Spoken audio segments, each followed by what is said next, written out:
लालीगुराँस टिप्न जाँदैछ।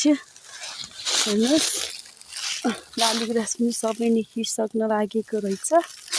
अलि त हेर त नानी, बाटो पनि यस्तो अप्ठ्यारो छ। अब नहिँडेको बानी।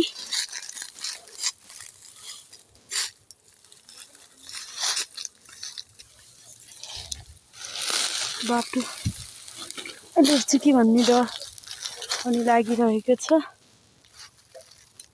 बुट्टामा लालीगुराँस टिपौँ भनेको पुरा उता छ। कसरी टिप्ने होला। लालीगुराँस धेरै समात्न मन लागिरहेको छ। 8 वर्ष भयो नछोपेको पनि लालीगुराँस। 8-9 वर्ष आज म टिप्न गइरहेको छु। यस्तो बिरालो छ, तोड्ने चाहिँ डर लागिरहेको छ।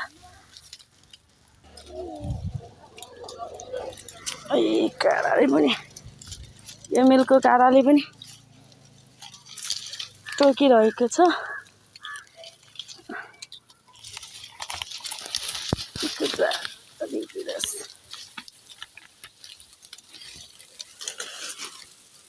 भेट्टाए गुराँस, गुराँस भेट्टाए गुराँस।